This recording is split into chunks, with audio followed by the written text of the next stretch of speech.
পাহাড়ে কিংবা হচ্ছে গিয়ে আপনি যদি দেখেন পর্যটন কেন্দ্র, এবং বিশেষ করে যে কয়েকদিন পর পর আমরা একটা জিনিস খুব ভালো করে দেখি যে পাহাড় কেটে ফেলা হয় এবং সেখানে সেনানিবাস হচ্ছে মোতায়েন করা হচ্ছে। সো এটার পিছনে আসলে কি কি রিজনিং আছে এক, আর সেখানে হচ্ছে গিয়ে মানে দু একদিন পর পরে যে দেখি যে পাহাড় কেটে ফেলা হচ্ছে এবং এটা প্রকৃতির জন্য কত বড় একটা অ্যালার্মিং, তারপর হচ্ছে গিয়ে আমরা চুপ আছে, আমরা এটা নিয়ে কোনো কথা বলতেছি না, আমরা ভয়েস রেজ করতেছি না। তাহলে মানে এখানে হচ্ছে ইন্টারনাল যে ক্ল্যাশগুলো আর কি হইতে পারে এইগুলো নিয়ে হচ্ছে বিস্তারিত জানার ছিল আর কি। আপনার সাথে তো অনেক আলোচনা অনেক আলোচনাই হয়েছে, সেখান থেকে হচ্ছে যে পর্যটন, এই যে শব্দটা মানে বাংলাদেশের যে পর্যটন, এটা আসলে মনে হয় না যে মানে বাংলাদেশে কোনো পর্যটন শিল্প আছে আর কি, বরঞ্চ যা আছে সব মাল্টিন্যাশনাল কর্পোরেশনসের আন্ডারে।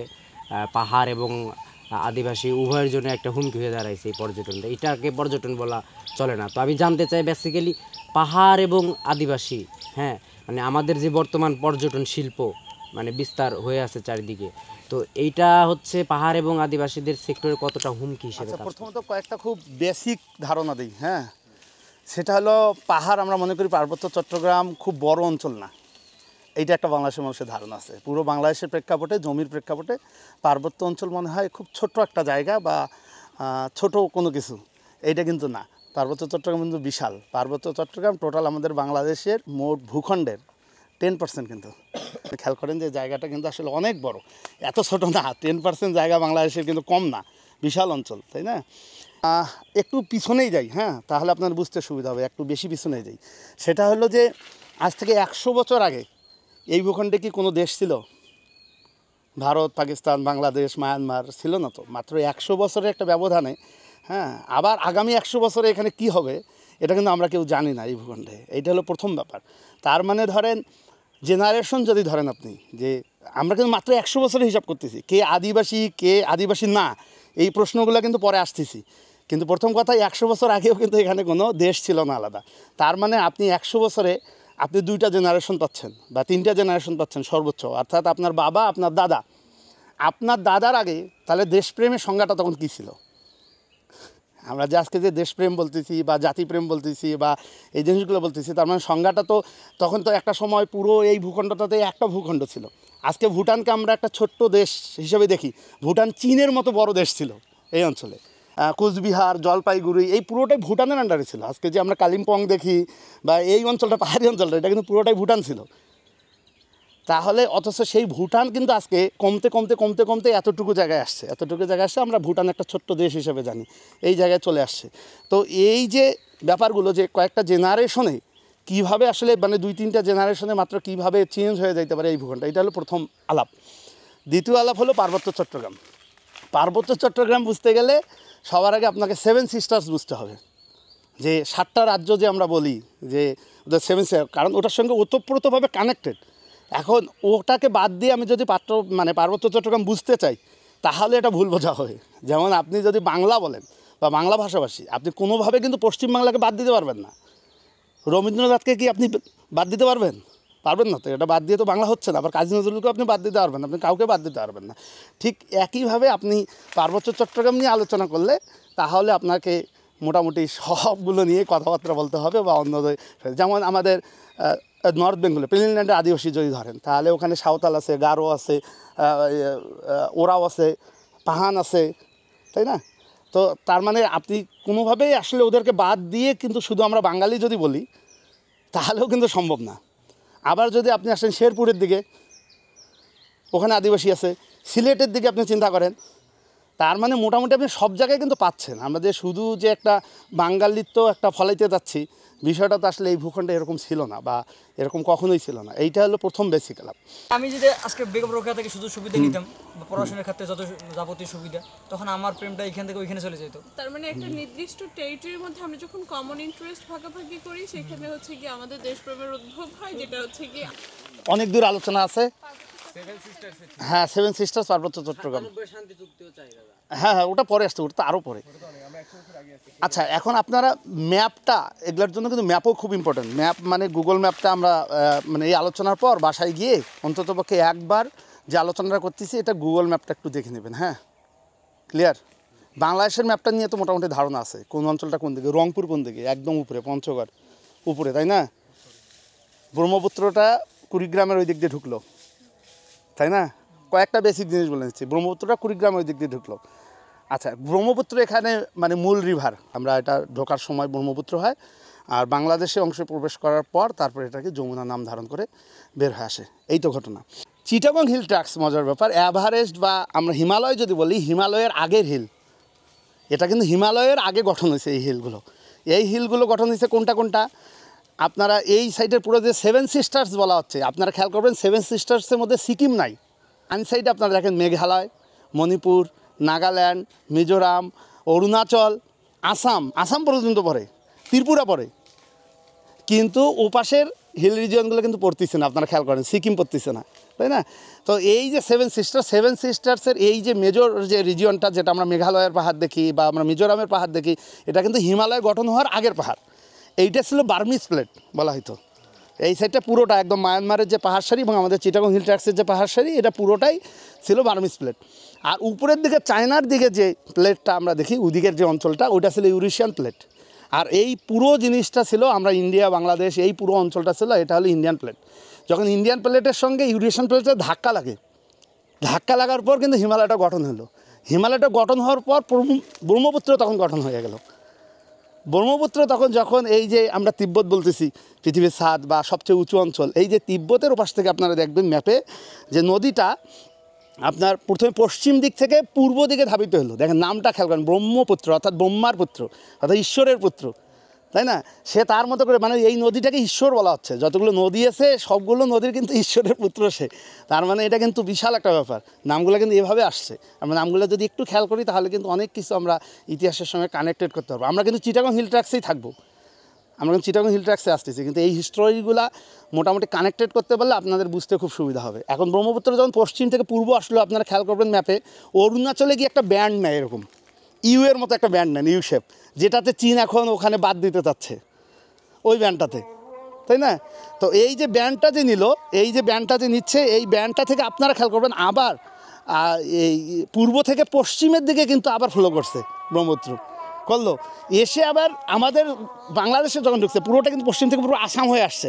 আসাম হয়ে আসার পর যখন কুড়িগ্রামের দিকে ঢুকে, তখন দেখবেন যে আবার উত্তর থেকে দক্ষিণের দিকে প্রবাহিত হলো, এবং উত্তর থেকে যে দক্ষিণে প্রবাহিত হলো সে কিন্তু তিস্তা, এই জন্য বলে তিস্তা খুবই খরস্রোতা নদী। তিস্তা আবার কী করলো, সে তার পুত্রদের আবার বললো যে তোমরা নিজের মতো করে নিচে নেমে যাও, তোমাদের সঙ্গে আবার নিচে গিয়ে দেখা হচ্ছে। তাহলে কী হলো, সে কিন্তু তার মতো করে আবার আপনার তিস্তা তার মতো নেমে আসলো, তোরসা নেমে আসলো, দুধকুমার নেমে আসলো, ধল্লা নদী নেমে আসলো। এগুলো সবগুলো নদী। কুড়িগ্রাম বাংলাদেশের একমাত্র জেলা যেখানে 16টা নদী এসে একত্রিত মিলছে, এবং সবগুলো হিমালয় থেকে আসা নদী। তাহলে এই যে একটা তাদের মিলন ঘটলো, এবং এই যে পদ্মা বলা হচ্ছে, কেন বলা হলাম যে পদ্মার চেয়ে ব্রহ্মপুত্র কেন ইম্পর্টেন্ট? পদ্মাও কিন্তু হিমালয় থেকে বের হয়ে আসছে, হিমালয় থেকে বের হয়ে এসে আবার ওই ব্রহ্মপুত্রে পতিত হয়েছে না। পদ্মা যে মিটিং পয়েন্টটা যেখানে এসে মিট করলো, সেখানে ওর নাম কিন্তু যমুনায় হওয়ার কথা বা ব্রহ্মপুত্র হওয়ার কথা, সেখান থেকে আমরা ওই নদীটাকে আবার বলতেছি পদ্মা। হ্যাঁ, পদ্মাকে এখানে ইম্পর্টেন্স দিয়ে দিল। অথচ পদ্মা কিন্তু ব্রহ্মপুত্র কী করলো, তিস্তার পানি নিল, ধল্লার পানি নিল, সে নিজে সব পাহাড়ের পানি নিয়ে আসলো। নিয়ে আসার পর পদ্মা যখন কানেক্ট হলো, তখন কিন্তু ওকে আমরা আর ব্রহ্মপুত্র বলতেছি না। অথচ তিস্তা এসে কানেক্ট হওয়ার পর তাই কিন্তু আমরা তিস্তা বলি না, তাই কিন্তু যমুনাই বলতেছি। প্রতিটা নদী এসে যখন কানেক্ট হয়েছে সে তার, কারণ নদীর সোর্স যদি ধরা হয়, আবার এই যে চিটাগং হিল ট্র্যাক্স এগুলো লাগবে, এই জিনিসগুলো সবচেয়ে বেশি পানির প্রবাহ যেখান থেকে আসছে, যে লাইনটা ধরে, ওইটাকে কিন্তু নাম ধারণ করতে হয়। আপনার সাজেক গেছিলেন কেউ? সাজেক যাওয়ার আগে দেখুন বামে 2টা নদী আছে, গঙ্গারাম, কাঁচালং। দাঁড়ায় আমি দেখাইছিলাম, তোর কি মনে আছে? দুই দিকে 2টা এসে মিলছে, এইদিকে গঙ্গারাম আসছে, এইদিকে কাঁচালং এসে কিন্তু নদীর নাম ধারণ করছে কাঁচালং, কারণ কাঁচালংয়ে পানির প্রবাহ বেশি নদীর হিসাবে। এটা সে জায়গায় এখানে এসে ওই হিসাবটাকে কিন্তু আর ধরা হলো না, গন্তির মধ্যে ধরা হলো না, পদ্মা নাম ধারণ করে কিন্তু বঙ্গোপসাগরে গিয়ে ফেলে দিলাম। কিন্তু এটা মূল রিভার হলো ব্রহ্মপুত্র। এখন এই আলোচনায় ব্রহ্মপুত্র খুব উল্লেখ হবে বলে এই প্রশ্নটা বা এই প্রসঙ্গটা এখানে টানা হলো। এখন হলো এই জায়গায় 7 সিস্টার্স তো বুঝতেছেন, ব্রহ্মপুত্রের ডান পাশটা 7 সিস্টার্স, পুরোটা ব্রহ্মপুত্রই কিন্তু বর্ডার করে দিল। ব্রহ্মপুত্রের ডান পাশটা 7 সিস্টার্স, বাম সাইডটা কিন্তু হিমালয় পোর্শন ধরা হচ্ছে। প্রথমে ভুটান, এপাশে মাঝখানে সিকিম, এপাশে হলো নেপাল, তাদের সবার উপরে কিন্তু তিব্বত বা চীন। এখন এই যে তিব্বত থেকে এই যে আমাদের সমুদ্র, পৃথিবীতে সর্বপ্রথম বাণিজ্য পথ কী? পৃথিবীর সর্বপ্রথম যখন ট্রেডিং শুরু হয়েছে সিল্ক রুট, এই তো ধরুন সিল্ক রুটটা কোথায় থেকে কোথায় ছিল, তখন তো পুরোটাই বন জঙ্গল, একদম দার্জিলিংয়ের নিচ থেকে শুরু করে কুমিল্লা পর্যন্ত এটা অবিচ্ছিন্ন শালবনাঞ্চল ছিল, অবিচ্ছিন্ন। এই অবিচ্ছিন্ন যে শালবনাঞ্চল ছিল তখন কিন্তু এই যে ঢাকা, চিটাগং, জাহাঙ্গীরনগর এত কিছু ছিল। আপনি এই কারণে এতটা পুরোটাই শালবনাঞ্চল ছিল বলে আপনি ঢাকার পাশে কিন্তু এত বড় ফরেস্ট পান, গাজীপুরে ওর বাড়ির পাশে এত বড় ফরেস্ট পাওয়া যাচ্ছে। এবং এই যে বাঘ দেখতেছি রয়্যাল বেঙ্গল টাইগার, এটা শালবনের প্রাণী। এটা পৃথিবীতে এই যে সুন্দরবন ছাড়া আর কোনো ম্যানগ্রোভ বনাঞ্চল আপনি বাঘ পাবেন না। আমরা জঙ্গল কেটে কেটে সব সাফ করছি, সাফ করবো, বাঘ আর যাবে কোথায়? ম্যানগ্রোভে গিয়ে আশ্রয় নিছে, তাই না? তো এখন এই যে সিল্ক রুট, এই সিল্ক রুট ধরে সর্বপ্রথম যখন প্রোডাক্ট যায় আপনার খেয়াল করবেন উত্তরাঞ্চলে একটা নদীবন্দর আছে, উত্তরাঞ্চলে কিন্তু কোনো নদীবন্দর নেই, একটাই নদীবন্দর আছে, চিলমারি নদীবন্দর, তাই না?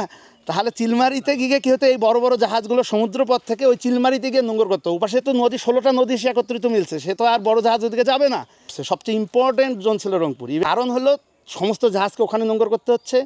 এই যে 18টা নদী, ডুয়ার্স যে নাম হলো, ডুয়ার্স অঞ্চল ধরে হিমালয়ের দরজা, এই হিমালয়ের বিভিন্ন রুটগুলোতে উপরে উঠে যাচ্ছে এই প্রোডাক্টগুলো, তাই না?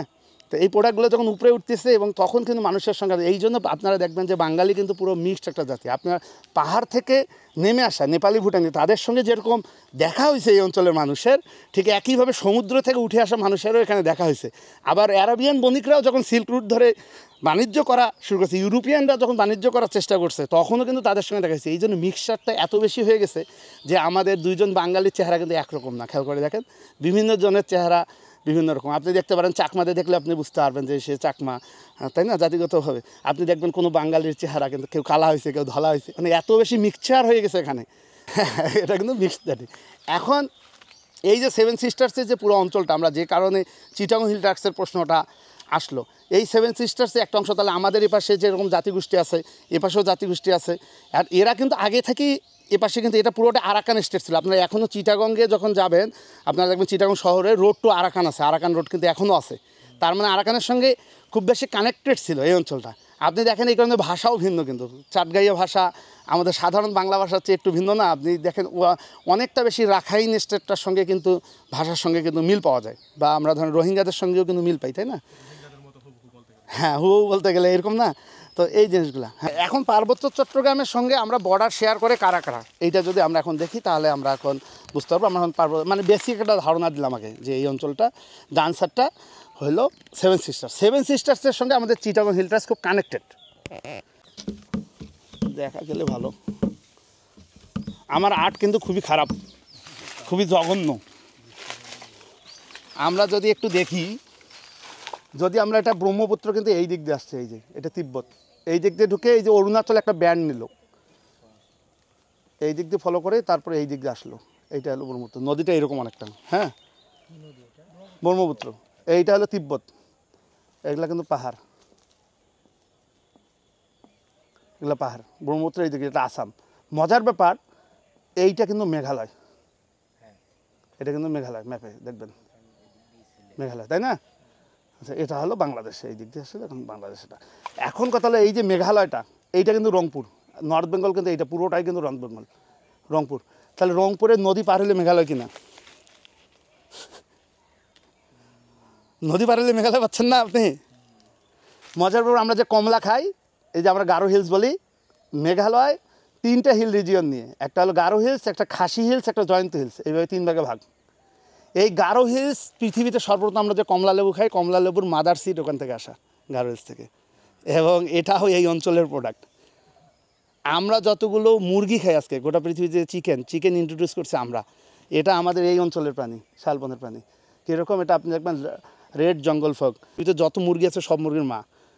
দেখবেন যে আমাদের পাহাড়ি যে বনমুরগি, এই বনমুরগি এটা কিন্তু এই অঞ্চলের প্রোডাক্ট, তাই না? তো এই যে এত বড় একটা অঞ্চল, এত বড় একটা আমাদের রিচ হিস্টোরি, এটা কিন্তু আমরা ভুলে গেছি।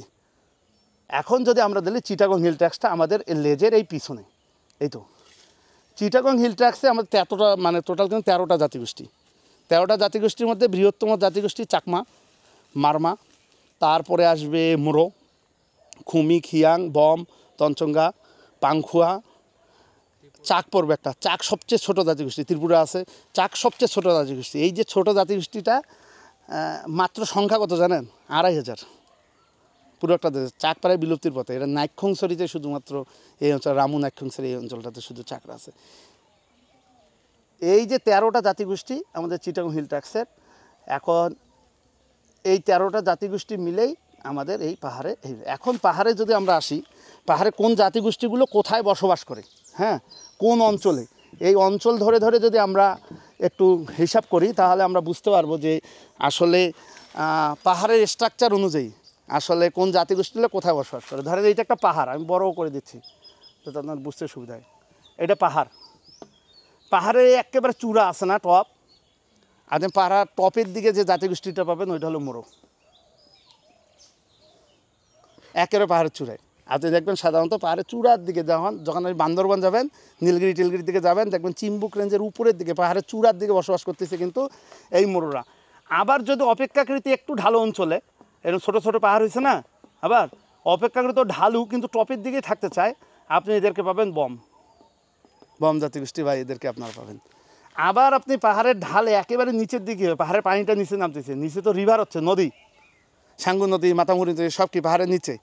আপনি নদীর পাশে পাবেন মারমাদের, দেখবেন এই কারণে ওদের ফুল বিজু, পানি খেলা, হ্যাঁ, মানে ওদের অনুষ্ঠানগুলোও কিন্তু এই কেন্দ্রিক হয়ে গেছে।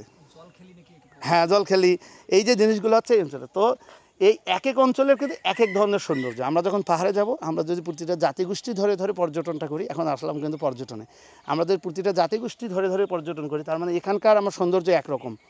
আমি যখন রেমাক্কারি যাব, নাফাকুম যাব, আপনার খেয়াল করবেন যে দুই পাশে মারমা পাবেন, অনেক বেশি মারমা পাবেন, মারমাপাড়া পাবেন প্রচুর, হ্যাঁ, পিনাইদং পাড়া, অনেকগুলো মারমাপাড়া আছে, দেখবেন যে ওরা পানির কাছাকাছি। আবার যখন নিচ থেকে উপরের দিকে উঠবেন, আপনারা যখন এই যে যোগী, জোতলাং এই দিকে দেখবেন দনিয়াল পাড়া, পাহাড়ের মোটামুটি একেবারে টপে না, মাঝামাঝি একটা জায়গায়, তখন দেখবেন যে আপনি বমদের পাচ্ছেন। আবার যে আপনি ওখানে যাচ্ছেন, যাওয়ার আগে যে পাহাড় সারিগুলো, চূড়োগুলো পার হয়ে আসছেন, আপনার তো নীলগিরির উপর দিয়ে যাইতে হবে, তখন আপনি তাদেরকে মোরো পাইছেন ওখানে, মোরো জাতিগোষ্ঠী। আমরা যদি একটু পর্যটনটা বুঝে শুনে করি, তাহলে কিন্তু আমরা ওই ঘোরাঘুরির মধ্যে, আপনি কিন্তু নীলগিরি দেখতে যাচ্ছেনই, আপনি নাফাকুম দেখতে যাচ্ছেনই, তাহলে আপনি অনেক কিছু জানতে পারবেন, যেটা আমরা আগে শিক্ষা সফর বলতাম। এখন তো শিক্ষা সফর নাই আর, এটা তো পিকনিক হয়ে গেছে, পিকনিক পার্টি, সবাই এখন পিকনিক পার্টিতে যায়। তো এই জায়গায় আমরা যদি ইউনিভার্সিটি ট্যুরগুলোও যদি আমরা এভাবে কেউ একটা সেশন করে যদি কেউ করতো, যে হ্যাঁ একটা সেশন আমরা কী কী দেখবো, আসলে কী কী দেখতে পাবো, ওইতে একই খরচই হচ্ছে, তাই না? আমরা যদি একটা সেশন করে যাই যে আসলে ওখানে গেলে আমরা অ্যাকচুয়ালি কী কী পাবো, সবাই তো এই স্পটগুলোতেই যাচ্ছে নাকি, এর বাইরে তো যাচ্ছে না, কিন্তু ওইটার মধ্যে গিয়েও কিন্তু সে অনেক কিছু দেখতে পারবে না। এই জায়গাটা আমরা মিস করতেছি। এখন বেসিক একটা ধারণা ছিলাম, এখন পার্বত্য চট্টগ্রাম নিয়ে এখন কী জানতে চাচ্ছেন একটু খোলামেলা করলে পার্বত্য চট্টগ্রাম নিয়ে এখন ওভারঅল বলতে পারি। কারণ একটা বেসিক মোটামুটি একটা আলোচনা করলাম, কারণ যেন সবার মাথায় আরও কিছু ঢোকে, এখন প্রশ্ন করেন, তাহলে আমি এখন শুরু করতেছি। পাহাড়ি বাঙালি ঝামেলা, এটা খুবই ঝামেলাগুলো কেন শুরু হলো বা কেন কন্টিনিউ হচ্ছে, শেষ হচ্ছে না কেন? প্রথম যে ব্যাপারটা, যখন কাপ্তাই লেক প্রথম ঝামেলাটা শুরু হলো কোথায় থেকে? ঝামেলাটা হলো সর্বপ্রথম কাপ্তাই লেক যখন তৈরি করা হয়, অর্থাৎ কাপ্তাই লেকে আপনারা যখন সাজেক ঘুরতে যাবেন, এই নদীগুলো দেখাবো আমি, দেখবেন মাইনি নদী ঢুকে গিয়ে কিন্তু কর্ণফুলী লেকে পতিত হলো। মানে কি, মাইনি নদী তো ছিল, নদীর মুখটা যখন বন্ধ করলো, যখন এখানে মাদার রিভার কিন্তু কর্ণফুলী, ওই ব্রহ্মপুত্রের মতো, লুসাই পাহাড় থেকে এসে মাদার রিভার কর্ণফুলী, এরা কিন্তু সবগুলো নদী এসে ওই অঞ্চলে ঢুকে গেছে। এখন চারপাশে তো পাহাড় রেঞ্জ থাকে, পাহাড়ের রেঞ্জের সারি থাকে, এরকম রেঞ্জের চেয়ে উঁচু পাহাড় কখনো থাকে না, উঁচু পাহাড়গুলো নিচে থাকে, ওই লাইনটাকে বলা হচ্ছে রেঞ্জ। একটা পাহাড় সারি আমরা দেখতে পারি না, হিমালয় মানে অ্যাভারেজ বলে কোনো পাহাড় নেই কিন্তু, মানে পাহাড় সারি নেই, পুরোটাই কিন্তু হিমালয় পর্বতমালা একটা পিক হলো মাউন্ট এভারেস্ট, ওইরকম একটা পিক হলো আপনার হলো কাঞ্চনজঙ্ঘা, লোছে বা মাকালু, হ্যাঁ, এগুলো কিন্তু একটা করে পিক, কিন্তু পুরোটাই তো হিমালয়। তার মানে হিমালয় কি একটা পর্বত সারি, এইরকম আমাদের পর্বত সারি এরকম আছে। এই পর্বত সারিগুলোকে আমরা এইরকম জিনিসটা হয়ে গেলো কাপ্তাই লেক, এইটা হলো রেঞ্জ, এইদিকে একটা রেঞ্জ গেছে, পাহাড়ের পানিগুলো তো এইদিকে আসলো, এই দিক দিয়ে তখন নদী টদীগুলো ঢুকে গেল, এই মুখটা এই দিক দিয়ে কর্ণফুলী বের হয়ে কিন্তু চিটাগাঙ্গে গেল, এই মুখটাতে কিন্তু কাপ্তাই ড্যাম দেওয়া হলো এই জায়গায়। তাহলে ড্যাম দিলে কী হচ্ছে, আপনি নদীর মুখটা বন্ধ করে দিচ্ছেন, তাহলে পানি তো ভাসবেই, রাতারাতি পানি ভাসলো। এখন যে আমরা রাঙ্গামাটি শহরটা দেখি, এই শহর পুরো রাঙ্গামাটি শহর কিন্তু পানির নিচে তলায় গেছে, পুরো রাঙ্গামাটি শহর, পুরনো রাজবাড়ি, চাকমা রাজবাড়ি, পুরো জিনিসটা কিন্তু পানির নিচে ডুবানো, এখনও কিন্তু শহরগুলো পানির নিচেই আছে। সেটা হলো যে এই যে কাপ্তাই লেক হইলো, কাপ্তাই লেক, তার মানে সমস্ত নদী কিন্তু এখানে পানির নিচে ডুবানো। তাই তো? এখন এইটার কারণে কী হয়েছে, 57,000 একর আবাদি জমি পানির নিচে তলায় গেছে পাহাড়িদের, 57,000 একর। আপনি যখন কল্পনা করেন আপনার ক্যাম্পাস কত একর, 57,000 একর জায়গা কত বড় হতে পারে, এবং এই জায়গাটা পুরোটা পানির নিচে তলায় গেছে। এবং এখান থেকে তৎকালীন সময়ে 3 লাখ পাহাড়িরা জায়গা ছেড়ে আরেক দেশে গিয়ে আশ্রয় নিতে বাধ্য হয় ইন্ডিয়াতে। এবং আপনি এই বাস্তুত্বতে রোহিঙ্গারা তো নিপীড়ন বা বিভিন্ন কারণে আসছে, ওই সময় এমন একটা ঘটনা ঘটানো হয়েছে যেটার কারণে এতগুলো পাহাড়ি কিন্তু বাইরের দেশে চলে যেতে বাধ্য হয়েছে। তারা অরুণাচলে আছে, তারা বিভিন্ন জায়গায় আছে, তারা ওই দেশেরও নাগরিকত্ব পায়নি, এ দেশেরও নাগরিকত্ব পায়নি, মানে তারা তো এদেশ থেকে চলে গেল। তার মানে একটা ব্যাপক জনগোষ্ঠীর মধ্যে একটা ক্ষোভ আছে, তাদেরকে জমির পরিবর্তে জমি দেওয়ার কথা ছিল, ক্ষতিপূরণ দেওয়ার কথা ছিল, পাকিস্তান গভর্নমেন্ট এই ক্ষতিপূরণটা দেয়নি। এরপরে আসেন স্বাধীনতা। এখন বাংলাদেশ স্বাধীন হলো 71-এ, 72-এ এসে বঙ্গবন্ধু কী বললো, শেখ মুজিব কী বললো, তোমরা বাঙালি হয়ে যাও। এখন তোমরা বাঙালি হয়ে যাও, একজন চাকমা কীভাবে বাঙালি হবে, একজন মোরো কীভাবে বাঙালি হবে, মানে বাঙালি হওয়ার ফর্মুলাটা কি, মানে আমি এটা বুঝলাম না। মানে এই কথাটা উনি আসলে কোন সেন্সে বলছে যে বাঙালি হওয়ার ফর্মুলাটা কি, এটা আসলে আমি এখন পর্যন্ত কেউ আমাকে বুঝাইতে পারিনি যে বাঙালি হওয়ার আসলে ফর্মুলা কি, একজন চাকমা কীভাবে বাঙালি হয়। ভাই এখানে একটু রাজনৈতিক আলাপ আসতেছে, কেউ কিছু মনে করেন না কিন্তু, কারণ এটা রাজনৈতিক আলাপ আসবে, কারণ আপনি যে প্রশ্নটা করছেন এই প্রশ্নটা একটা রাজনৈতিক প্রশ্ন, বুঝছেন। এখন মূল কালপিট এখানে জিয়াউর রহমান। তখনও 71-এর আগে আপনি দেখবেন পাহাড়ের 90% ছিল পাহাড়ি, 10% ছিল বাঙালি। এইটা মুহূর্তের মধ্যে উনি হুট করে এরকম বোর্ডে বলল যে এই জনসংখ্যার অনুপাতটা আমি চেঞ্জ করাবো। ওনার কথা হলো যে 50% পাহাড়ি হবে, 50% বাঙালি হবে, 50-50। তাহলে কি করতে হবে, তাহলে বাঙালিরা তো পাহাড়ের উপরে দেখবেন, খাগড়াছড়ি যখন ঢুকবেন দেখবেন পুরোটা মালভূমি অঞ্চল, মনে হবে আপনার কাছে সমতল, তাই না? পাহাড়ের নিচে প্রতিটা পাহাড়ের চারপাশে রেঞ্জ থাকে, মালভূমি অঞ্চল থাকে, যেগুলোই আবাদি জমি মূলত। সে আবাদি জমিগুলো কিন্তু পানির নিচে তাদের তলায় গেছে, তারা কিন্তু ক্ষতিগ্রস্ত একদিকে। আরেকদিকে কি হলো, আরেকদিকে তখন বিভিন্ন জায়গা থেকে নদীভাঙ্গা অঞ্চলের মানুষ বিভিন্ন জায়গায় যারা জীবনে কোনো চিটাগং হিল ট্রাক্স চিনে না, বা রাঙ্গামাটি চিনে না, খাগড়াছড়ি চিনে না, তাই না? এই মানুষগুলো এক পাশে জড়ো করা হলো, আর এক পাশে গণহত্যা চালানো হলো। আপনারা সার্চ করলেই পাবেন গুগলে, লোগাং গণহত্যা, লংদু গণহত্যা, মারিশা গণহত্যা, দিঘিনালা গণহত্যা, এসব গণহত্যা চালানো হয়েছে। এবং এই মানুষগুলো আবার ইন্ডিয়া চলে গেল, আবার নিজের জায়গা ছেড়ে। কেন, এই প্রশ্নটাতে আমরা পরে আসি, আমরা আগে হিস্টোরিটাতে আসি, তারপর আবার প্রশ্ন নিচ্ছি, তাই না? এটা ভালো হয়। কিন্তু তারপরে এই গণহত্যা চালানোর পর কি হলো, জায়গা খালি করা হলো। এটা হলো শুরু হয়েছে 75 পরবর্তী সময়, এবার 77-78 থেকে শুরু হয়েছে, 77-78 থেকে শুরু হয়েছে। এটা কন্টিনিউ হয়েছে, ধরেন এটা শেখ হাসিনার সময়ও কন্টিনিউ হয়েছে, যদি সেটেলার। এখন এই জায়গাগুলো যখন খালি করা হলো, খালি করার পর ওইখানে এই যে নদীভাঙ্গা অঞ্চলের বাঙালি, তাদেরকে বলা হলো তোমরা পাহাড়ে যাও, তোমাদেরকে আমরা জায়গা দেব, 5 একর করে জায়গা দিব এবং রেশন দিব, এবং তোমাদের থাকা খাওয়া খরচ চালাবো। তখন গরিব মানুষ বিভিন্ন অঞ্চল, রংপুর থেকে গেছে, কুমিল্লা থেকে গেছে, এমন কোনো বাংলাদেশের অঞ্চল থেকে নাই যে লোক যায়নি। তাদেরকে গিয়ে তাদের জমির উপর পুনর্বাসন করানো হলো, যেটা আজকে আমরা ফিলিস্তিন ইসরায়েল নিয়ে কথা বলি এত, তাদেরকে তখন গভর্নমেন্টের ভাষায় নাম দেওয়া হলো, তাদের সেটেলমেন্ট যেহেতু করা হয়েছে, সেটেলমেন্ট আগে তাদেরকে বলা হলো সেটেলার বাঙালি, সেটেলার হিসাবে তাদেরকে ওখানে পুনর্বাসিত করা হলো। এখন এটা কিন্তু রাষ্ট্রীয় অপরাধ। এই রাষ্ট্রীয় অপরাধটা তারা কেন করছে, এইটা আলোচনার বিষয় বা এইটা নিয়ে কথা বলারই বিষয়, ওটাতে আমরা পরে আসছি, আগে আমরা হিস্টোরিটাতে যাই। এরপরে তারা চলে গেল আন্ডারগ্রাউন্ডে। আমরাও তো আমাদের শোষণ করছিল, বঞ্চনা করছিল, আমরাও তো মুক্তিযুদ্ধ করছি, তাই না? মুক্তিযুদ্ধ করা তো নিশ্চয়ই অপরাধ হয়নি। তারা আন্ডারগ্রাউন্ডে গেছে, তারা শান্তিবাহিনী গঠন করছে, শান্তিবাহিনী গঠন করে ওরা সেনাবাহিনীর সঙ্গে যুদ্ধ করছে। এবং শান্তিবাহিনীর প্রাক্তন যারা ছিলেন, আপনারা একটা ডকুমেন্টারি দেখবেন, তাম্বির কর্ণফুলীর কান্না, ওখানে গৌতম দেয়ানকে দেখতে পারবেন। গৌতম দ্বারা ওনারা শান্তিবাহিনীর কমান্ডার বা এরকম লেভেলের লোকজন ছিলেন, ওনারা কিন্তু জাতীয় পতাকা উঠায় জাতীয় সঙ্গীত গিয়ে সেনাবাহিনীর বিরুদ্ধে যুদ্ধ করত। তারা কিন্তু তখনও কিন্তু তারা আলাদা দেশ চায়নি, বা দেশের জন্য কিন্তু তারা করেনি, তারা কিন্তু তখনও জাতীয় পতাকা উঠাইতো, এবং তারা কিন্তু সেনাবাহিনীর যুদ্ধ করতো তাদের অধিকারের জন্য। তারা কিন্তু তখনও আলাদা দেশ চায়নি, আলাদা দেশের কোনো প্রশ্নই নেই, আলাদা দেশের ব্যাপারটা কখনোই আসেনি। মজার ব্যাপার হলো এটা একটা বায়বীয় একটা জিনিস। এটা হলো এখানে ওই হলো পলিটিক্সে আসতেছি, কিন্তু কথা হলো তখনও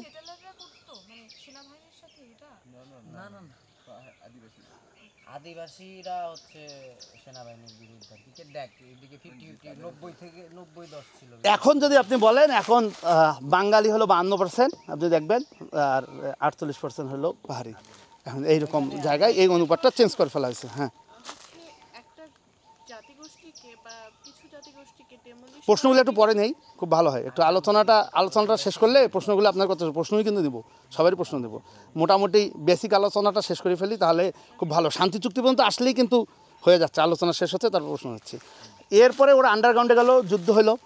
যুদ্ধ হওয়ার পর যখন দেখতেছি কি যে আর তো হচ্ছে না, কারণ আপনারা জানেন যে সেনাবাহিনী, মিলিটারি গভর্নমেন্ট পৃথিবীতে কোথাও মিলিটারি দিয়ে সমস্যার সমাধান করা যায়নি। কাশ্মীরে গেছে, কাশ্মীরে তো ইন্ডিয়ান সেনাবাহিনী দখল করে আছে, কিন্তু সমস্যা কি মিটছে? মায়ানমারে মিটছে? পৃথিবীর কোথায় মিটছে বলেন? ফিলিস্তিনে মিটছে? এত যে ইসরায়েল বাহিনী এত যে দখলদারিত্ব করার চেষ্টা করতেছে, সমস্যার সমাধান হয়েছে?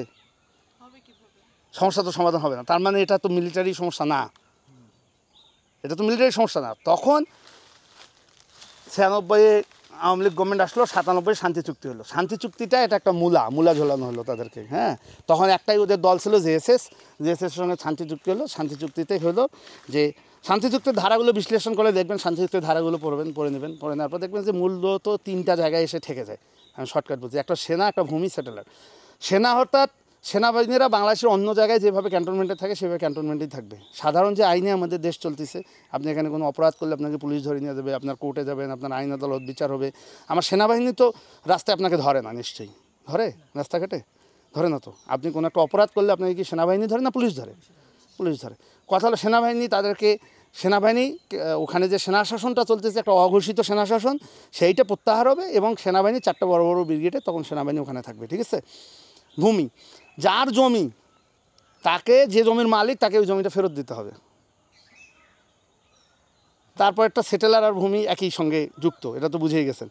তার মানে এখন সরকারের আরও জায়গা আছে, রিজার্ভ ফরেস্ট আছে, রিজার্ভ জায়গা আছে, গভর্নমেন্টেরও জায়গা আছে। সব জায়গায় যে পাহাড়িদের, এটাও না, গভর্নমেন্টের জায়গা আছে। গভর্নমেন্টের জায়গাতে পুনর্বাসন করুক, আরেকজনের বাড়িতে কেন? আরেকজনের বাড়ি পোড়াই দিয়ে, আরেকজনের বাড়ি জ্বালাই দিয়ে, এটা কেন? এইটাই ছিল চুক্তিতে এই বিষয়টা। এই চুক্তির কোনো ধারা এখন পর্যন্ত বাস্তবায়ন হয়নি। আচ্ছা, এখন বাস্তবায়নের পরবর্তী, এখন এই যে আপনি মূল সমস্যাগুলোয় চলে আসবেন যে আসলে কেন সংঘাত, কেন দ্বন্দ্ব। এখন এই শান্তি চুক্তি পরবর্তী আলোচনাটা একটু পরে করি। শান্তি চুক্তি পর্যন্ত আসলাম, শান্তি চুক্তির পরবর্তীতে আবার একটা আলোচনা করতেছি, ওইটা করে শেষ করা যাবে। এখন আপনারা এখন প্রশ্ন করেন যে এই পর্যন্ত কার কী প্রশ্ন ছিল। এক পাশ থেকে। আচ্ছা, সরকার হচ্ছে কেন তাদের সাথে এরকম করছে? সরকারের লাভ কি? সরকার এখানে ইন্টারেস্টটা কি? কেন প্রত্যেকটা সরকারই এসে এই কাজগুলোই করতেছে? মানে ওদের উপরে অত্যাচার করতেছে, নির্যাতন করতেছে, এইটা একটা। আর আরেকটা কোশ্চেন বলি, সেটা হচ্ছে যে পাহাড়ে যে জমিগুলো সেটেলারদের দেওয়া হলো, ওই জমিগুলোর মালিকানা কার কাছে ছিল? বা একটু পরে উঠতেছি। আচ্ছা, আমার সেটেলারদের নিয়ে কোশ্চেন ছিল, মানে তাদের ওখানে রোল কি ছিল, তারা গিয়ে অ্যাকচুয়ালি কি করছে ওখানে? আর এদিক আমার আবার তো কোশ্চেন নেই।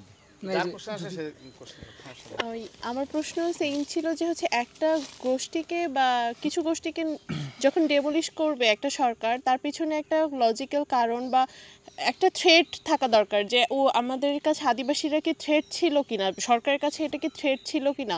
আর আরেকটা প্রশ্ন হচ্ছে কি, আমরা জানি যে বাংলাদেশের বৃহত্তম আরেকটা আদিবাসী গোষ্ঠী হচ্ছে সাঁওতাল, যারা সমতলে বসবাস করে। যেমন আমাদের অঞ্চলগুলো রংপুর, দিনাজপুর, এইসব অঞ্চলে কিন্তু প্রচুর। আমার বাসা দিনাজপুরে। ছিল যে হচ্ছে আমরা যে সেনার কথাটা বলতেছি, আমরা জানি পাহাড়ি অঞ্চল দুর্গম হয়, সেখান দিয়ে আমাদের বিভিন্ন ধরনের চোরাচালান বা স্মাগলিংয়ের একটা বিষয় থাকে। তো সেনা শাসন এই ক্ষেত্রে যদি সিকিউরিটির জন্য বা এই ধরনের অন্যায়গুলো কমানোর জন্য যদি থাকে, সেটাকে যদি একটা ইস্যু বানানো হয়, তাহলে এই দোষটা কার দিকে যাবে? যে সরকারের কনসার্নের দিকে, নাকি আদিবাসীদের ওরা এটাকে ধরেই নেবে যে ওদেরকে সাপ্রেসড করার জন্য হচ্ছে? না, আমাদের অঞ্চলে তো হয়, যেমন লালমিহাট ওদিকে। প্রশ্ন করেন। কিন্তু ভাই আমাদের পাশে মানে এটা নিয়ে কিন্তু এত কথা হয় না, বা এই আচ্ছা, ধরনের প্রশ্নের উত্তর conflict দিচ্ছি, সমস্যা কম নেই। হয়। ভাই বলেন। ভাই ওই 1977 সালে যে জিয়াউর রহমানের যে কথাটা বললেন, ওইটার আগেও তো মানে শেখ মুজিবের আমলে যে মানে প্রথমটা হলো যে ম্যাটেরিয়াল সমস্যা, একটা হলো যে জমি জামা বাড়িঘর নিয়ে একটা সমস্যা, আর তার আগে যে শেখ মুজিব আইসা আইডেন্টিটি নিয়ে একটা সমস্যা করছে যে তোরা বাঙালি হয়ে যা, মানে ওই মানে বাড়িঘর জমি যাওয়ার আগে তো আইডেন্টিটির সমস্যাটা আসছে। এবং কানাডায় একটা আছে যে ইংলিশ জনগোষ্ঠী আছে, আর কিউবেকে আছে ফ্রেঞ্চ জনগোষ্ঠী। ওই কানাডা এই সমস্যাটার সমাধান করছে, সেপারিস্ট সমস্যাটা সমাধান করছে যে ওদের আমরা স্বীকার করে নিব, মাল্টি কালচারিজ বা মাল্টি এথনিসিটি এটা মাইনে নেওয়া এই রাষ্ট্রীয়ভাবে। সো শেখ মুজিব যদি আইসা প্রথমে এটাই করতো যে আমরা বাঙালি, ওরা এথনিসিটি ভাবে চাকমা, ওরা মারমা, এই আইডেন্টিটি স্বীকৃতি আর রেকগনিশনটা দিলে কি এত বড় এত দিকে নৃতাত্ত্বিক এত গ্রিভিয়েন্স বা এত বাঙালি পরিচয়টা হচ্ছে কি নৃতাত্ত্বিক, এই পরিচয়টাকে নিয়ে যেটা মন্তব্যই করবে সে যে পর্যায় থেকেই হোক, যে শেখ মুজিব যেটা করছে সেটা তো কমপ্লিটলি ভুল, কিন্তু এখানে ও বলতে পারতো যে বাংলাদেশি জাতীয়তাবাদী কি ওরা ইয়ে করে কিনা, আমাদের যে জাতীয়তাবাদ আছে সেইটাকে কি ওরা ওন করে কিনা বাংলাদেশি। বাট বাঙালি যদি বলে তাহলে তো পশ্চিমবঙ্গ থেকে পুরো পৃথিবীতে যত বাঙালি আছে সবাই তো আমরা সেম হয়ে যাব। তো এখানে প্রশ্নটা হচ্ছে শেখ মুজিব কি এইটা মেন করছিল যে ওকে নৃতাত্ত্বিকভাবে বাঙালি হতে হবে, বাঙালি সুপ্রিমিস্ট ছিল, বাংলাদেশি মানে এই যে ন্যাশনালিস্ট সুপ্রিমিস্ট আছে। আপনারা কিন্তু উত্তর দিয়ে দিচ্ছেন সবে এই প্রশ্নগুলো, আপনারা যে প্রশ্নগুলো সব এনজিস নিয়ে কি জানি আছে, সব আমি পাহাড় নিয়ে বা এটা নিয়েই বলতে পারি, ওই যে সেটেলার এই ইস্যুগুলোর প্রশ্নের উত্তর আমার কাছে আছে। ভাই আমার প্রশ্নটা এইটাই, জিয়াউর মানে রহমান কেন এটা করছিল এইটা প্রশ্নের উত্তর কিন্তু আমার কাছে নেই, সে ভালো বলতে পারবে, ঠিক আছে? জিয়াউর রহমানের মানে ম্যাটেরিয়াল সমস্যাটা আগে, শেখ মুজিব কেন এটা বলছে আইডেন্টিটি প্রবলেম, এটাও কিন্তু আমি বলতে পারবো না না। না ভাই, আমরা কিন্তু আমরা তুলনামূলক আলোচনা তো করতেই পারি। হ্যাঁ, তুলনামূলক আলোচনা করতে পারি। এই যে এথনিসিটি সাপ্রেশন বা আইডেন্টিটি সাপ্রেশন, এটা একটা গ্রিভেন্স হিসেবে কাজ করছে কিনা, মানে বাড়িঘর অবশ্যই করছে, বাড়িঘরের নিয়ে তো একটা রাগ থাকে, অবশ্যই করছে। এটাকে আবার পরিচয়গত যে একটা রাগ, যে আমাকে পরিচয়টা এনে রাখতে তো দিল। মানবেন্দ্র নারায়ণ না, তখন পার্বত্য চট্টগ্রাম একটা ছিল, খাগড়াছড়ি, রাঙ্গামাটি, বান্দরবান আলাদা ছিল না, তখন মহকুমা ছিল। তখন কিন্তু খাগড়াছড়ি ছিল না, তখন রামগড় ছিল ওখানকার মহকুমা। তো এইরকম ব্যাপারগুলো যখন ছিল তখন কিন্তু পার্বত্য চট্টগ্রামে একটা আসন ছিল। আজকে যদি আমরা 3টে আসন দেখতে পারি 3 পার্বত্য জেলা, তখন একটা আসন ছিল পার্বত্য চট্টগ্রাম। চট্টগ্রাম তো আগে থেকেই না, হচ্ছে চট্টগ্রাম আলাদা, পার্বত্য চট্টগ্রাম মানে আলাদা। আর কি পার্বত্য চট্টগ্রাম অঞ্চলটা, সেটা কারণ হচ্ছে ওদের ইকোনমিক্যালিও যদি দেখা যায় অনেক আগে থেকেই বেশ একটা ভালো এম্পাওয়ারমেন্ট ছিল ওদের মধ্যে। তো সেই জায়গা থেকে এই ধরনের জাতিগোষ্ঠী যেটা আদিবাসী হিসেবে আমরা জানি, ওদের উপর এই ধরনের টর্চার বা ডেমোলিশ করার যে একটা চিন্তা ভাবনা, এটা সরকারকে কি ধরনের থ্রেট হিসেবে কাজ করছিল যার কারণে ওদের উপরেই গেল। যদিও জানে যে হিস্ট্রি রিপিট হয়েছে যে এই অঞ্চলের মানুষ, কিন্তু আমি আমার ধারণা বলতে পারি, এটা কিন্তু ফ্যাক্ট না। হ্যাঁ আমি আমার ধারণাটা বলতে পারি। আচ্ছা, হাইপোথিসিস থেকেই বলি, তাহলে এটা কিন্তু ফ্যাক্ট না। হ্যাঁ, এটা আমরা ওইভাবেই নেব। এটা আমার ধারণা হতে পারে তখন যেহেতু শেখ মুজিব মারা গেল 75-এ, খেয়াল করেন, তারপরে জিয়াউর রহমান আসলো।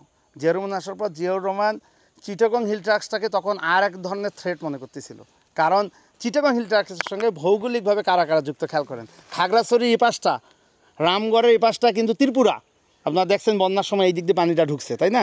ত্রিপুরা এই দিকে, উপরের দিকে অংশ দেখেন মিজোরাম বর্ডার শেয়ার করে ওখানে। আপনি কয়টা স্টেট পেলেন? ইন্ডিয়ার এখানে 2টা স্টেট পেলেন আপনি, তাই না? মিজোরাম পেলেন, ত্রিপুরা পেলেন। আচ্ছা, এখন ডান দিকে যদি আসেন তাহলে মায়ানমারের চীন স্টেট যুক্ত এখানে।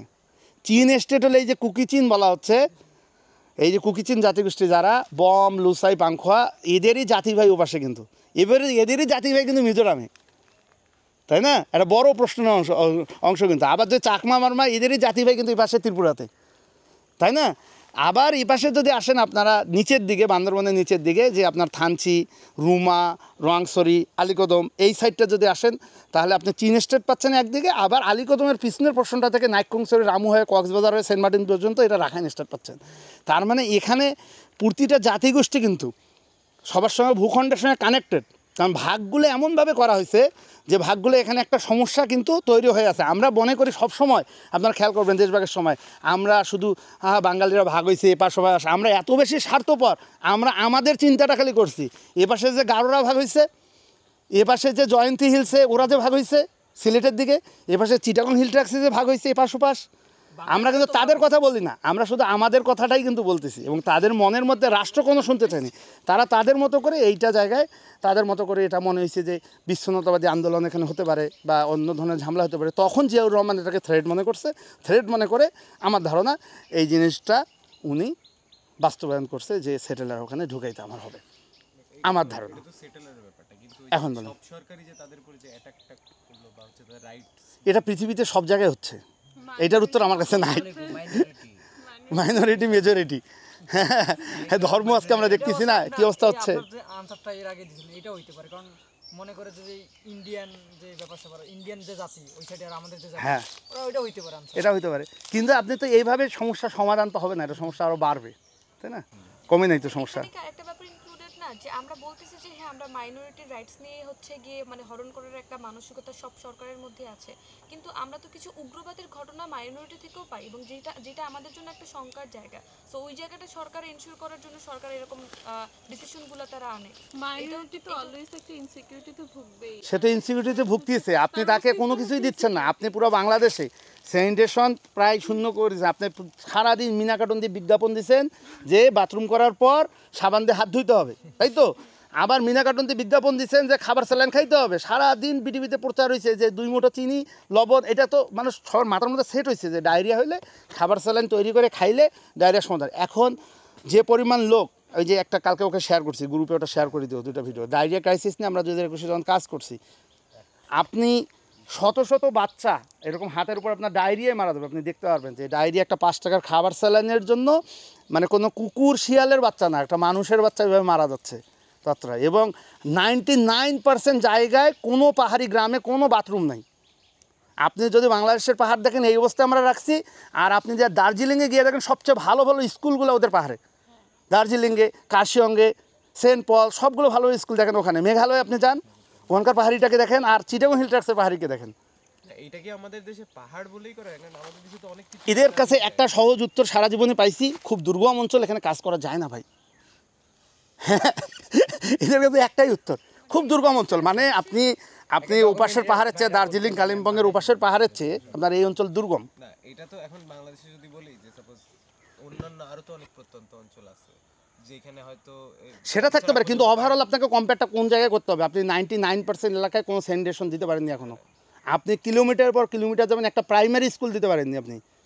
আপনার এখন রিক্সাওয়ালার বাচ্চা আপনার সমতলে কিন্ডারগার্টেন স্কুলে পড়ে, আপনি ওখানে একটা বেসিক প্রাইমারি স্কুল আপনি দিতে পারেননি 10 কিলোমিটারের মধ্যে, 5-10 কিলোমিটারের মধ্যে একটা প্রাইমারি স্কুল আপনি পাবেন না চিটাগং হিল ট্র্যাক্সে। তাহলে ওই বাচ্চাটা কী করবে? এটাকে তাহলে আমরা ওদের ইম্পর্টেন্স দিচ্ছি না, সহজ কথা যদি এইটা বলা যায়। হ্যাঁ, রাষ্ট্র এটা অপরাধ করতেছে, রাষ্ট্র তার নাগরিকের সঙ্গে সুবিচার করতেছে না সঠিকভাবে। সে তার প্রতিটা নাগরিক, সে রাষ্ট্র চিন্তা করতেছে তার মতো করে, তার মৌলবাদী চিন্তা, মৌলবাদী রাষ্ট্র, সে তার মতো করে চিন্তা করতেছে যে আমি আমার বৃহৎ জাতিগোষ্ঠী, আমার বৃহৎ ধর্ম, আমার বৃহৎ সব কিছু, আমি তাকে ঠিক রাখবো, আমার মাইনরিটিকে আমার ঠিক রাখার কোনো দরকার নেই। আচ্ছা, এটাই বলো। আচ্ছা, এখানে একটা ব্যাপার আছে, সেটা হুট করে সেটেলাররা যদি পাহাড়ি অঞ্চলে যায় তাহলে তো তাদেরও অধিকারগুলো থাকবে না, তো তাদের সাথে কি? এইটা একটা বড় একটা গেম হয়েছে, এটা ভালো কোশ্চেন করছো। শোনো, এখন কথা হলো, আমরা তো সবার আগে ওই যে আবার পুরান হিস্টোরিতে গেলাম, আমরা সবার আগে কিন্তু বন ধ্বংস করছি, বাঘ ধ্বংস করছি, হরিণ ধ্বংস করছি, সব ধ্বংস করছি। আপনার আবার বাসা আপনার দিনাজপুর, আপনি দেখেন তো কী সুন্দর, আমাদের 4টা জাতীয় উদ্যান কিন্তু দিনাজপুরে, তাই না? চমৎকার চমৎকার শালবন অঞ্চল, 4টা জাতীয় উদ্যান। ভিতরে যে একটা বান্দরও পান খুঁজে, ওটাকে বন পর্যায়ে রাখছে কেউ? রাখে নাই। আপনি ঢাকার পাশে গাজীপুর, এত সুন্দর একটা শালবন অঞ্চল, সেটা আপনার এত সুন্দর পর্যটন হতে পারে ওখানে, প্রতিটা জঙ্গলের মধ্যে আপনি ট্রি হাউস করে দেন না। আপনি চোর ডাকাত বদমাইশ দিয়ে গাজীপুরের জঙ্গল আমরা ভর্তি করে রাখছি, বন বিভাগ বসে বসে খাচ্ছে।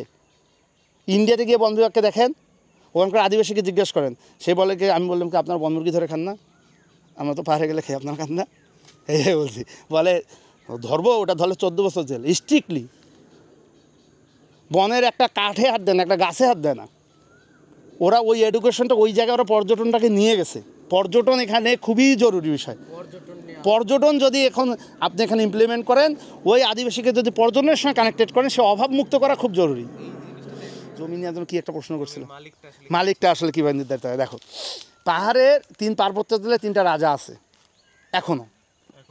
2025 সালে এসেও 3 পার্বত্য 3টা রাজা আছে। বাংলাদেশে আর কোথাও রাজা আছে এখন? নাই। এটাকে গভর্নমেন্টের ভাষায় বলতেছে যেটা সার্কেল চিফ, ঠিক আছে? 3 পার্বত্য 3টা সার্কেল চিফ আছে। রাজার পরে থাকে হলো হেডম্যান, রাজা মানে তো সে তার অঞ্চলের হেড, খাগড়াছড়ির রাজা খাগড়াছড়ি অঞ্চলের হেড। তারপরে হলো হেডম্যান মানে অনেকটা চেয়ারম্যানের মতো, মানে একটা করে এলাকা, ধরো মনে করো যে একটা এলাকার হেড, ধরো মৌজার হেড, হ্যাঁ মৌজার হেড, ওদের মৌজা থাকে এবং মৌজার হেড থাকে, হেডম্যান। কারবারই হলো পাড়া প্রধান, ওই পাড়ার হেড।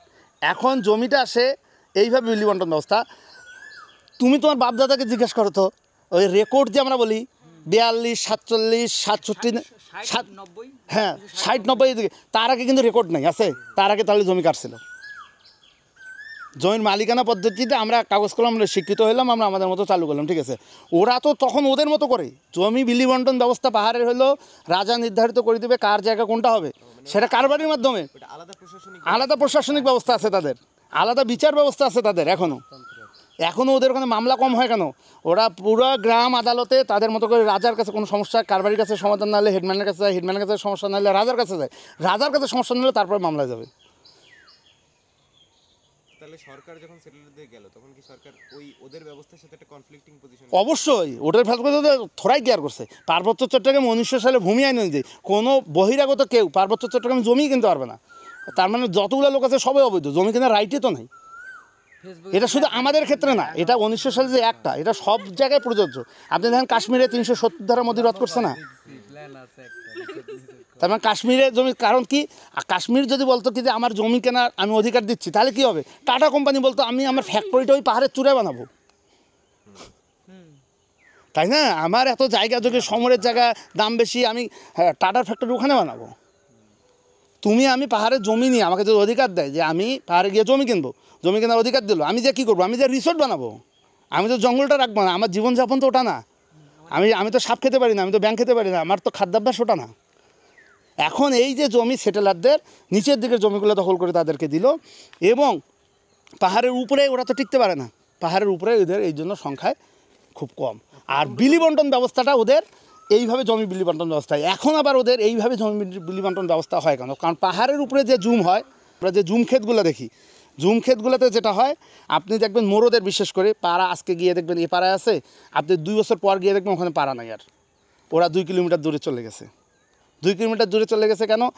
ওখানে পাহাড়ে ওখানে তো সার সে প্রয়োগ করতে পারতেছে না, বা আমরা যে উর্বরতার জন্য জমিতে যেভাবে চাষাবাদ পদ্ধতি ওরকম না, একবার আবাদ করলে পরে 3 বছর বা 5 বছর জায়গাটা ফেলায় রাখতে হয়, আবার ঘাস জন্মাবে, আবার 3 বছর পর ওখানে আবাদ হবে। এখন পুরো অঞ্চলে তার চাষাবাদ করা শেষ, এখন সে এখন করবে, খাবে কি? তাকে পাড়া চেঞ্জ করতে হয়। তাহলে কী হয়, ওই জায়গার ওই আবার যে নতুন করে একটা জায়গায় যাবে, তাহলে সেখানে তার জমির ব্যবস্থা কে করে দেবে? এই যে কারবারি হেডম্যান রাজা। তার মানে এখন পর্যন্ত তাদের জীবনযাপন এটা, তাদের অভ্যাস এইটা। এখন এখানে আমি যদি এসে আমার জমি জমার আইন প্রয়োগ করতে যাই, কিন্তু এখানে তাহলে তো এটা সম্ভব হয় না। মানে ধরেন আমাদের এখানে একজন রাজা, এখন ভারতের কোনো একটা রাজ্যেও ওরকম একটা রাজা আছে, এদের মধ্যে একটা ইউনাইটেড কানেকশন আছে, এটা হচ্ছে তো কানেকশন, সত্তার ব্যাপার আছে। এখন এই ব্যাপারটা যদি থাকে, সেখানে যদি আলাদা একটা সিস্টেম কাজ করে, বাংলাদেশের আসলে কিভাবে সেটার সাথে, বা ইন্ডিয়ারও কিভাবে সেটার সাথে ডিল করে? পাহাড় স্বাধীনতা চায়, পাহাড়ে মানে জুমল্যান্ড টুমল্যান্ড এইসব। এখন এই সমস্ত প্রোপাগান্ডা কেন? প্রোপাগান্ডার ব্যাপারটা কি, প্রোপাগান্ডা ঠিক না, বিষয়গুলো এরকম প্রোপাগান্ডা ওইভাবে বলতে পারি সেটাও না। বিষয়টা হলো এই জাতীয় প্রশ্নগুলা কখন উঠে, যখন আমি তাকে অধিকারই দিচ্ছি না। বেসিক সমস্যা হলো আমি তার মৌলিক চাহিদা কোনোটাই পূরণ করি না, খাদ্য, বস্ত্র, বাসস্থান, চিকিৎসা, শিক্ষা। আমি একটা রিক্সাওয়ালার জন্যও তো আমি একটা মিনিমাম যতটুকুই পারি, আমার দেশ গরিব, যতটুকুই পারি একটা উপজেলা স্বাস্থ্য কমপ্লেক্স বা কিছু একটা দিছি আমি, বা কমিউনিটি ক্লিনিক, বিভিন্ন কিছু দিছি। সেখানে এখনও ডায়রিয়ায় মারা যাচ্ছে মানুষ, ম্যালেরিয়ায় মারা যাচ্ছে, নিউমোনিয়ায় শত শত বাচ্চা মারা যায়, কোনো স্কুল নাই, কোনো স্যানিটেশন নাই। এই মানুষগুলো যদি বিদ্রোহ করে, এটাকে আমি অপরাধ হিসেবে গণ্য করি না। কারণ বেসিক ব্যাপারটা হলো এটা। এখন পর্যন্ত আমার কাছে মনে হয়েছে যে তারা কখনোই আলাদা দেশ দাবি করেনি। সর্বোচ্চ দাবি তাদের ছিল স্বায়ত্তশাসন। আর স্বায়ত্তশাসনটা কখনোই, স্বায়ত্তশাসন আর স্বাধীনতা আলাদা জিনিস। রাষ্ট্রের একটাই সমাধান, রাষ্ট্র যদি তার সকল নাগরিককে সমান চোখে দেখে, কোনো ধর্ম, জাতি, কোনো কিছু ভেদাভেদ না করে, রাষ্ট্র যদি, আমি বৃহৎ জাতিগোষ্ঠীর মানুষ, আমাকে আলাদাভাবে ট্রিট করবে, তুমি ক্ষুদ্র জাতিগোষ্ঠীর মানুষ বলে তোমাকে আলাদাভাবে ট্রিট করবে, রাষ্ট্র তো এটা করতে পারে না। রাষ্ট্রকে তার ধর্ম, তার এই জাতিগত প্রতিটা জিনিসের ঊর্ধ্বে থাকতে হবে, তাকে সমানভাবে ট্রিট করতে হবে, তাহলে সমস্যার সমাধান। এটা ছাড়া আর কোনো সমাধান নাই। কিন্তু গভর্নমেন্ট তো চাইলে এখানে হস্তক্ষেপ করতে পারে, মানে যে পাহাড়ে করে না, কেন করে না দেখছিস না? মোল্লারা, মৌলবাদীরা, বহু কিছু ব্যাপার সবার এখানে যুক্ত আছে, তারা একরকম চিন্তা করে না। আমি বলতে চাচ্ছি কি, কেউই করে না। আমি বলতে চাচ্ছি আমার পার্সপেক্টিভ থেকে পৃথিবীর সবচেয়ে জঘন্যতম গোষ্ঠী হচ্ছে সেনাবাহিনী। এটা হচ্ছে আমার পার্সপেক্টিভ, ধর্ষণ থেকে শুরু করে আবার ধরো না, আবার অন্য ধরনের কাজ দেখো, আবার তোমার সঙ্গে এখানে দ্বিমত আছে কোথায়, রাষ্ট্রে তো সেনাবাহিনীর প্রয়োজনীয়তা আছে, হ্যাঁ প্রয়োজনীয়তা আছে, কিন্তু কিন্তু কথা হলো সেনাবাহিনীকে আমি কতটুকু ওকে আমি কি করাবো, এটা তো আমার রাষ্ট্রের নীতি নির্ধারকরা নির্ধারণ করবে। সেনাবাহিনীর আচরণ কি হবে, আচরণ কি হবে সেনাবাহিনীর। না এখানে আমার একটা অ্যাজাম্পশন আছে, মানে আমাদের বাংলাদেশ আমার সেনাবাহিনী নিয়ে প্রশ্ন নাই, সেনাবাহিনীর আচরণ নিয়ে প্রশ্ন। এই ভাই মানে পার্বত্য চট্টগ্রামে সেনাবাহিনীর সমস্যাটা মনে হয় যে সেনাবাহিনী থাকবে ক্যান্টনমেন্টে অ্যাজ এ সিকিউরিটি হ্যাঁ ক্যাম্পে ক্যাম্পে, বাট ওরা যদি সিভিল ল যখন এনফোর্স করতে যায় সেনাবাহিনী কিন্তু গ্রেপ্তার করার রাইট নেই। হ্যাঁ। ওদের বললে হ্যাঁ এটা পুলিশের কাজটা যখন ওরা করতে যায় তখন সমস্যাটা হয়। অথরিটারিয়ান একটা ভাইব চলে আসবে। হ্যাঁ আমার একটা অ্যাজাম্পশন আছে, ব্যক্তিগত অ্যাজাম্পশন, মানে এটা কোনো প্রশ্ন না। অ্যাজাম্পশনটা হচ্ছে এরকম যে বাংলাদেশ সেনাবাহিনী মুক্তিযুদ্ধ থেকে শুরু করে ৭৫, তার পরবর্তীতে ধরেন যে যতগুলো রিভলিউশন মানে অভ্যুত্থান আর কি, এখানে বিশাল একটি আচ্ছা, এটা আমরা ক্লোজ করি, এমনি আলোচনা করি, বলো।